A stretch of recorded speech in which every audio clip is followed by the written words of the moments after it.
Pues muy buenas tardes. Volvemos a dar la bienvenida en la Fundación FAES a Francisco Llera, catedrático de la Universidad del País Vasco, catedrático de Ciencia Política, director del Observatorio Demoscópico del Euskobarómetro y una persona que nos ha acompañado en el análisis de las elecciones generales el pasado 20 de diciembre y que hace unas semanas, junto con Narciso Michavila, hacía también un análisis de la situación preelectoral y de los diversos escenarios que se podían abrir el 26 de junio. El 26 de junio ha pasado y Francisco Llera de nuevo nos acompaña para, como hicimos hace 6 meses, poder dar cuenta y explicar cuál ha sido el mensaje de los españoles a través de las urnas, que es el sentido de la democracia, cuál es el nuevo contexto en el que nos vamos a mover. Yo creo que hay una primera impresión que comentábamos antes de iniciar esta conversación, según la cual ha habido, en términos relativos, pocos cambios numéricos, pero sí que se ha producido un importante cambio de escenario político. Yo creo que los grandes titulares a estas alturas están claras y hay dos elementos centrales en las elecciones. Por un lado, el importante resultado obtenido por el Partido Popular a partir de unos resultados mucho más mediocres del mes de diciembre, lo que no solamente supone un importante logro en sí mismo, sino que ensancha extraordinariamente la brecha que separa al Partido Socialista del Partido Popular y fortalece la figura de Mariano Rajoy de cara a la formación de gobierno. Y por otra parte, la evolución electoral de Podemos, que es en fin, un resultado del que cualquier política razonable pues, se debe felicitar, pero que encierra también un importante mensaje. Francisco Llera ha reflexionado sobre el sentido de estas elecciones, conoce, aplica su sentido crítico y yo creo que va a ser una conversación muy fructífera para desentrañar estas claves electorales que realmente son muy importantes porque los acuerdos siguen siendo necesarios y porque en este momento parece que jugar con la posibilidad, siquiera jugar con la posibilidad de unas terceras elecciones resultaría algo impensable en términos políticos. De modo que, don Francisco Llera, yo quisiera que pudiéramos iniciar con una impresión general sobre el sentido de las elecciones 6 meses después de unas elecciones generales y por tanto una situación, una experiencia política y electoral inédita para los españoles. Bueno, ante todo, muchas gracias por la invitación y por la oportunidad de volver a compartir este rato de charla para analizar y comentar el sentido político, más que los resultados, el sentido político de los resultados electorales del domingo 26 de junio. Decíamos, no ayer, sino hace unos cuantos días, cuando analizábamos los pronósticos y un poco las expectativas que se planteaban en esta misma casa con Narciso, yo defendía que estábamos ante una segunda vuelta y a pesar de que formalmente no lo eran, lógicamente, y ya han resultado ser una segunda vuelta realmente, porque lo que ha pasado es que el sentido de esta elección es que los ciudadanos, los responsables políticos, los partidos, ante su fracaso en la administración del resultado del 20D y la imposibilidad de formar gobierno, pues nos devolvieron a los ciudadanos la responsabilidad de evaluar ese fracaso, y la responsabilidad de cada cual, lógicamente, y dar una respuesta, ¿no? Dar una indicación. Y los ciudadanos lo han hecho. Los ciudadanos lo han hecho, en primer lugar, el hecho de votar menos, es decir, de haberse producido una importante desmovilización, quiere decir que están enfadados, están relativamente frustrados, pero luego el hecho de que todos hayan perdido votos y escaños y el único que haya ganado votos y escaños haya sido el Partido Popular, han dicho, estamos hartos, no habéis cumplido con vuestra responsabilidad, pero os reiteramos que hay un ganador, que es el Partido Popular. Con lo cual, lógicamente no es un mandato, pero es una indicación, yo creo que significativa políticamente para cualquier otra operación. Y la izquierda, que aspiraba a reforzar sus posiciones, sus apoyos, pues ha fracasado en todos sus objetivos. Tan solo el Partido Socialista, digamos, ha logrado salvar una posición, su segunda posición, y por lo tanto su posición de predominio en la izquierda, que era uno de los incógnitas que estas elecciones debían de despejar, y que claramente han despejado, porque también han despejado otra importante, que es que el desgaste de los dos viejos partidos, de los partidos, digamos, sistémicos, el Partido Popular y el Partido Socialista, que se había producido ya en la elección del 2011, pero sobre todo en la elección del 20D, en esta elección se ha recuperado ligeramente, pero se han recuperado los dos. Y el desgaste se ha producido en los nuevos. Es decir, los grandes perdedores de esta elección son los dos partidos nuevos, sobre todo ni Unidos Podemos, porque yo le diría ni Unidos Podemos, puesto que no han cumplido ninguno de sus objetivos y han perdido más de 1 millón de votos, y el propio Ciudadanos, que ha perdido 400.000. Es verdad que son pérdidas distintas, con destinos distintos, pero ese es un poco, digamos, el cuadro político, el mensaje político de la elección, ¿no? Yo, en fin, vamos a intentar ayudar a Podemos en estas circunstancias, porque el problema que tienen es que no saben qué les ha ocurrido. Entonces, ¿tú les podrías ayudar en explicarles cuál ha sido el resultado de cuál ha sido el problema detrás de estos resultados? Bueno, que han perdido más de 1 millón de votos, que ese más de 1 millón de votos en gran medida se ha quedado en casa, se ha desmovilizado, pero que también hay una parte de ese 1 millón y pico de votos, 1.100.000 como mínimo, que han votado al Partido Socialista, con lo cual el Partido Socialista también, lógicamente, ha cedido votos hacia otras bancadas, ¿no? ¿Y qué les ha pasado? Bueno, pues yo creo que se han pasado de ambición, se han pasado de tacticismo, y tienen un electorado joven que está informado y que tiene dudas serias sobre las características del liderazgo, sobre digamos, las propuestas programáticas, y sobre la ética política de unos líderes que todavía no han sabido responder a su responsabilidad venezolana. Sin embargo, el populismo sí que parece que se refugia o se ha refugiado sólidamente en dos comunidades autónomas de una evidente o de una mayoritaria identidad nacionalista en términos electorales, que es el País Vasco y Cataluña, ¿no? Esto yo creo que también merece una reflexión, porque cierra detrás un mensaje que no es el mismo, evidentemente, seguro, en la explicación en el País Vasco y en Cataluña, pero yo creo que eso, por ser lo que se aparta de la regla general en el que el PP ha ganado en todas las comunidades autónomas, no en el País Vasco y no en Cataluña, donde ha ganado las posiciones populistas extremas, ¿no?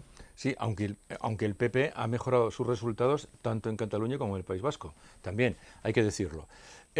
Vamos a ver, yo diría dos cosas. El nacionalismo, tanto en Euskadi como en Cataluña, retrocede electoralmente. Y tanto Euskadi como Cataluña, con esa hegemonía nacionalista durante décadas, son dos comunidades ya con una cultura populista, digamos, de viejo populismo, no de nuevo populismo, ¿no? Muy asentada, porque en el discurso de los nacionalismos hay un componente populista muy importante. Por lo tanto, digamos, el trasvase de ese espacio nacionalista al espacio de las fórmulas de Unidos Podemos, de Podemos o de En Comú Podem, yo creo que es relativamente fácil, y es fácil de explicar al mismo tiempo, ¿no?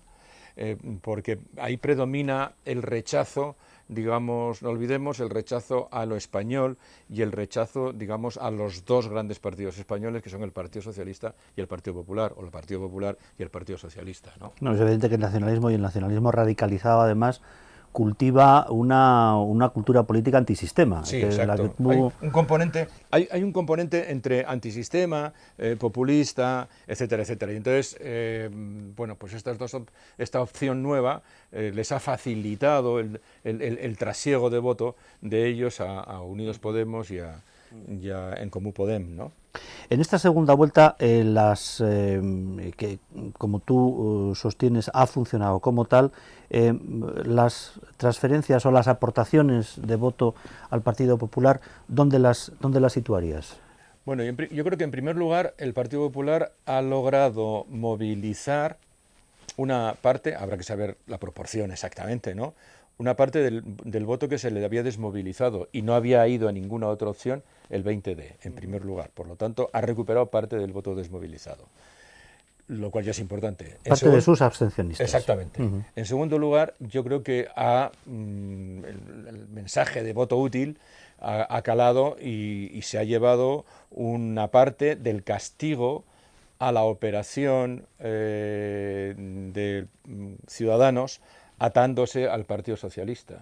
Es decir, porque muy probablemente una parte del electorado conservador de Ciudadanos no ha visto bien que Ciudadanos hiciese presidente a Pedro Sánchez. Con tanta atadura, con tanto compromiso, ¿no? Y luego, no hay que descartar, a la vista de cuál ha sido el resultado, digamos, de los espacios de la izquierda, que incluso el Partido Socialista haya sufrido un castigo en términos de voto, de transferencia de voto también hacia el Partido Popular. Que habrá que saber también en qué proporción. O sea que yo diría que esas son las... Y bueno, y luego también, ya pequeños restos, lógicamente, no olvidemos que prácticamente ha desaparecido UPyD, sí. Que ha habido retroceso en el nacionalismo conservador o moderado, y que por lo tanto tampoco hay que descartar que haya habido un voto de ida y vuelta, probablemente, o un voto dual, pero ya serían contingentes menores. Porque lo que está claro es que el único, digamos, partido que ha resultado atractivo electoralmente ha sido el Partido Popular, puesto que es el único que ha mejorado sus resultados, ¿no? Ahora, desde una posición política claramente fortalecida, pero con una aritmética que obliga a hacer un esfuerzo de pacto, y un esfuerzo de pacto importante, el PP y Mariano Rajoy tienen, digamos, a su disposición un amplísimo abanico de posibilidades y de combinaciones, que todas tienen que llegar a sumar el número necesario de votos para ser investido, ¿no? Sin embargo, lo que se ve es que, de momento, se mantiene la idea expresada en la campaña tanto por Ciudadanos como el Partido Socialista, de no querer saber nada con Rajoy y personalizar en Mariano Rajoy su posición en relación con los pactos. Esto es coherente con el mensaje de las elecciones y es sostenible en términos políticos, o el coste del no personalizado a Rajoy ha aumentado. Yo creo que el coste del no, vamos a empezar por lo último, yo creo que el coste del no personalizado en Rajoy o en el PP, claro que se ha incrementado. Claro que sí, y lógicamente el riesgo de bloqueo es mayor, y el coste del bloqueo también es mayor, y ya se sabe cuál es el sentido. Es decir, pongámonos en un escenario de locura. Es decir, que volvemos a repetir los mismos errores, la misma imposibilidad de formar gobierno, y vamos a las terceras elecciones. Bueno, pues por esta vía, bueno, en las terceras elecciones no habría que descartar que el Partido Popular obtuviese la mayoría absoluta, porque, puesto que nadie son capaces de romper el bloqueo. Bueno, estamos hablando de política ficción. Yo no creo que se vaya a producir ese escenario, porque lógicamente tendría mucho más coste, ¿no? Hay algunos indicios. Pensemos que, bueno, el Partido Socialista ha dicho yo no voy a facilitar la investidura ni por activa ni por pasiva, pero ya no ha dicho yo con Rajoy no voy a hablar. Pues es un cambio. El PNV ya ha dicho que está dispuesto a hablar con Rajoy. Y Ciudadanos ha dicho lo que ha dicho, pero ha dicho que quería sentarse con los tres. O sea que quiero decir con esto que lo que va a cambiar va a ser el método.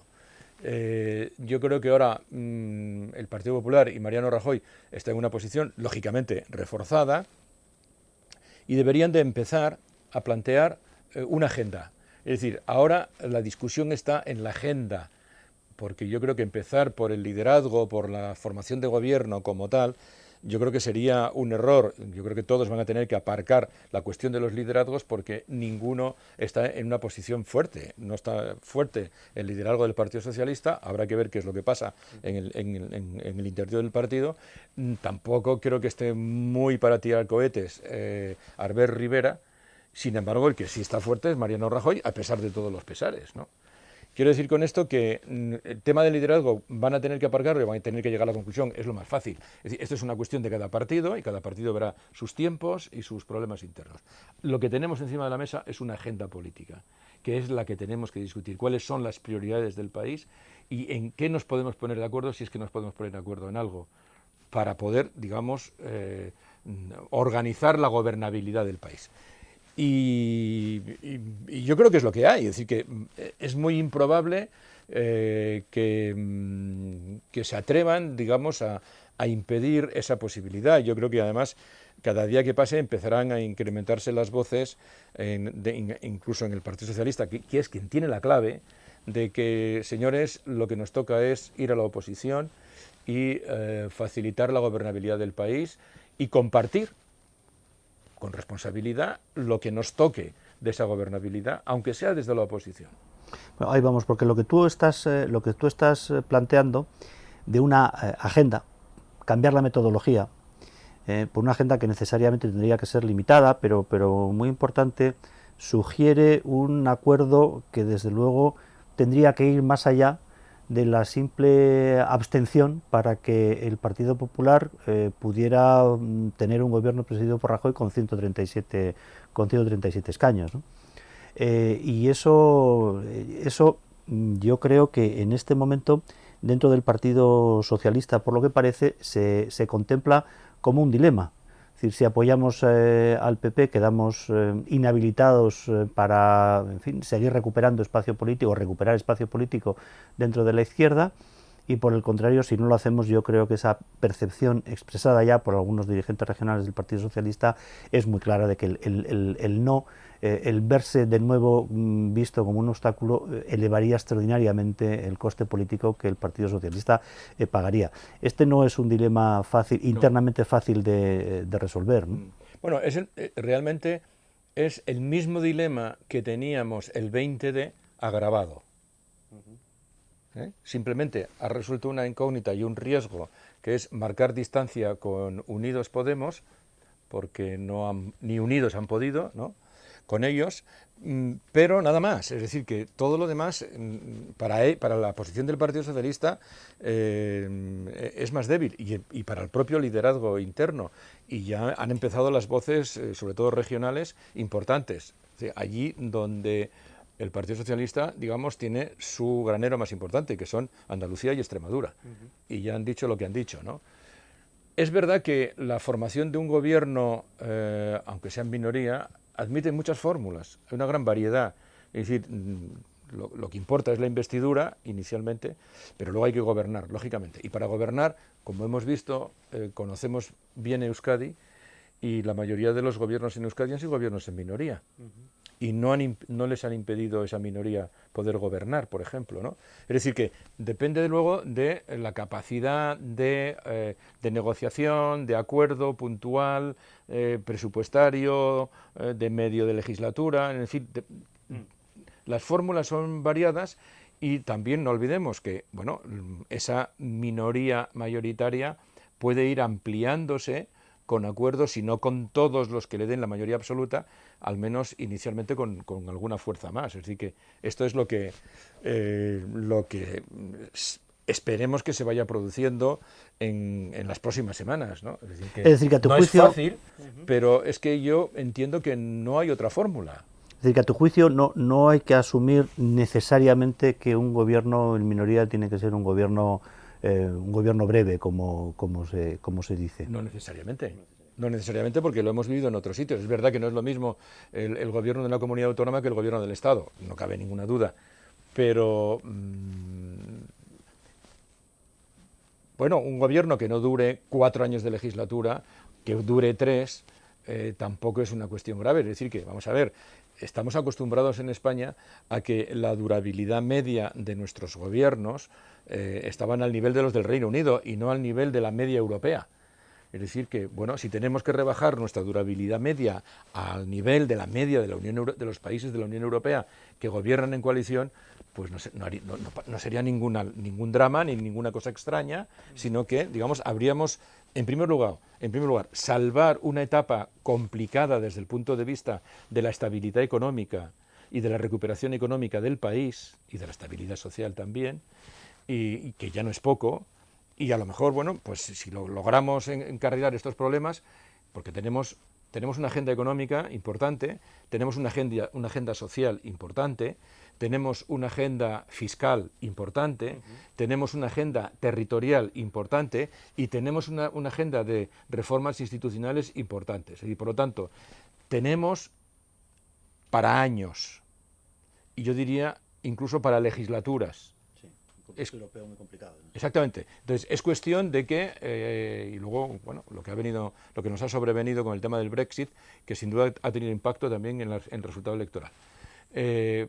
Por lo tanto, yo creo que si los ciudadanos han dicho, señores responsables del Estado, que son el Partido Popular y el Partido Socialista, le seguimos dando crédito, es decir, que no se lo hemos retirado, se lo hemos reforzado, respondan, digamos, a esa exigencia de partidos de Estado que nos han traído hasta aquí y que queremos que sigan llevando la gobernación del país en adelante, ¿no? Por lo tanto, no es compartir solamente la gobernabilidad en términos de gobierno mayoritario, es compartir la gobernanza del país, que es algo más. Y esto se puede hacer desde la oposición y desde otras instituciones que no son necesariamente el gobierno de la nación. Yo creo que la impresión que se desprende de los datos electorales es que más que el bipartidismo como sistema, los dos partidos, como tú dices, sistémicos, con diferentes grados, demuestran más solidez de la esperada, sí, en el sentido de que el Partido Popular ha mejorado sus expectativas respecto al 20 de diciembre y sí que acredita, entiendo yo, que a través de una gran fuerza territorial, que es mayoritario en todas las comunidades, salvo País Vasco y Cataluña, acredita una gran solidez. Es un partido que se mantiene muy sólido, incluso en las peores circunstancias.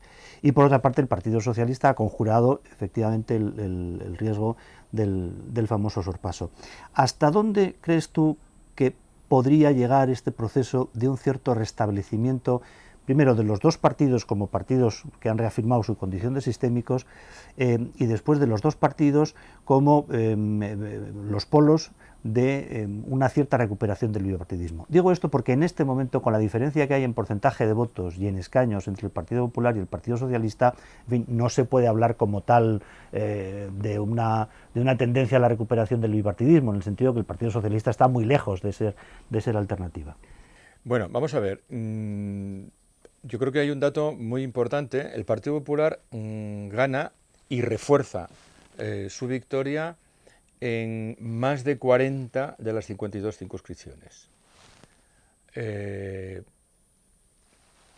Además, consecuentemente, amplía su control del Senado, que sigue siendo importante.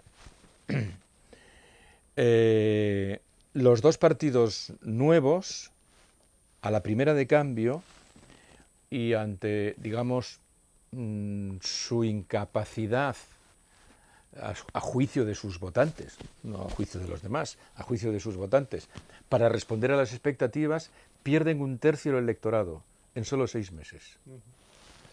Bueno, si en solo 6 meses han perdido 1/3 de su electorado sin haber tenido la oportunidad de dar fruto, de responder a las expectativas que habían generado, para los dos partidos sistémicos el Partido Socialista y el Partido Popular, esto, digamos, es una buena expectativa. Si lo hacemos bien, es decir, si rompemos las expectativas negativas, si regeneramos la vida política del país, si corregimos nuestros errores, quiere decir que tenemos recorrido para recuperar los apoyos que hemos tenido y para volver, digamos, a administrar la hegemonía de la gobernación del país.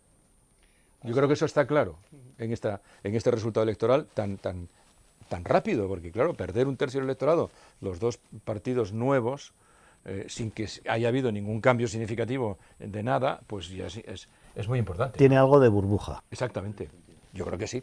Has mencionado el tema de la regeneración y además eres autor y coordinador de un importante estudio precisamente sobre la regeneración y la supuesta regeneración de la vida pública, ¿no? Hay algo que se está diciendo y es que en fin, la corrupción no ha pasado factura. Bueno, yo no creo que esto sea así. Lo que sí creo es que estas elecciones ya no eran las elecciones de la corrupción en el mismo sentido en las que pudieron ser las del 20 de diciembre, ¿no? Pero en este tema de la regeneración, que yo creo que sigue estando presente, como eso lo sabes tú mejor que yo, en fin, ¿qué lugar debe ocupar en esa agenda que tú mencionas? Yo no me atrevería a decir que prioritario, pero casi en el mismo plano que la agenda económica o la agenda fiscal, la agenda de consolidación fiscal, que está vigente, lógicamente, la agenda de la recuperación, de la cohesión social y la agenda de la regeneración democrática. Es prioritaria por una sencilla razón, porque según nuestro propio análisis, digamos, la crisis institucional, la crisis de confianza, es previa a la crisis económica y las dos se han retroalimentado. Por lo tanto, es urgentísima, es prioritaria y yo diría que además es que es la más fácil, porque esa está en nuestras manos. La recuperación económica, la consolidación fiscal, están en nuestras manos relativamente, porque no tenemos plena soberanía ni financiera, ni económica, ni fiscal, pero sí tenemos plena soberanía institucional, desde el punto de vista de reforma institucional, de reformas territoriales, de regeneración democrática, de lucha contra la corrupción, contra el fraude, etcétera, etcétera. Por lo tanto, es prioritaria, porque además es que es la más fácil y es la que puede dar mejores resultados. Y además sería un mensaje, digamos, para la ciudadanía moderada, que todavía no, digamos, no ha abandonado a los dos grandes partidos, sería un mensaje fundamental de confianza, para recuperar la confianza. Es decir, que se acabara el tema de la corrupción como un instrumento de debate partidario, más como una... Exactamente. Yo, finalmente, Paco, creo que sería bueno escuchar alguna de tus consideraciones sobre el papel que eventualmente podrían jugar los nacionalistas y específicamente el Partido Nacionalista Vasco, ¿no? Hoy mencionabas que precisamente el Partido Nacionalista Vasco ha hecho pública su voluntad de hablar con Rajoy, de estar abierto al diálogo con el Partido Popular. ¿Significa esto una cierta recuperación de esa vocación de pacto del PNV en otras épocas? ¿Está mirando a lo que le pueda ocurrir a él y a las necesidades que él pueda tener después de las próximas elecciones autonómicas? En fin, ¿cómo habría que considerarlo y qué papel puede jugar? Bueno, yo creo que el nacionalismo, el Partido Nacionalista Vasco ha visto, tiene visualizado un hipotético escenario en el País Vasco donde su posición hegemónica y para gobernar está en entredicho y está muy condicionada. Hasta ahora lo ha podido resolver, lógicamente, con el pacto con el Partido Socialista, que es el que gobierna las instituciones del país en este momento, pero se han dado cuenta de que, y sobre todo después de estos resultados, de que el Partido Socialista puede que no sea suficiente para mantener esa posición, vamos a decir, de gobierno moderado, vamos a llamarlo así, ¿no?, ante otras alternativas, que hay, en principio, en el escenario previsible, hay posibles alternativas, básicamente entre Unidos Podemos y EHB. Ante esa tesitura, lógicamente, el PNV se ha dado cuenta de que puede necesitar la concurrencia del Partido Popular para asegurar una mayoría en el País Vasco. Y eso le ha facilitado, aparte yo creo que una asunción de la responsabilidad, le ha facilitado, digamos, una posición de diálogo con el Partido Popular, porque que respondería por lo demás, digamos, a una vieja historia en el País Vasco. El Partido Nacionalista Vasco siempre se ha entendido con quien gobernaba en Madrid. Y por lo tanto volveríamos a esa situación, lo que pasa que por una necesidad mayor, por una necesidad de la formación de mayorías. Y lo único que plantea, bueno, ¿cuál es la agenda vasca? Lógicamente, hoy día, la agenda vasca que plantea el PNV, desde el punto de comparada con la agenda catalana, pongamos por caso, es una agenda fácilmente negociable, de la que se puede hablar con facilidad, sin rupturas y sin grandes problemas, ¿no? Por lo tanto, yo creo que ese es un poco uno de los primeros efectos colaterales del resultado electoral. Uno de ellos, evidentemente, claro está. Pues Paco, yo te pediría una conclusión que a lo mejor es parecida a la que pudimos empezar, pero yo creo que hemos desgranado bastante, ¿no?, todo lo que estas elecciones planteaban, y una última consideración que tal vez a tu juicio se nos haya quedado por el camino de la conversación. No, básicamente los partidos les han entregado la responsabilidad de la definición de las mayorías a los ciudadanos.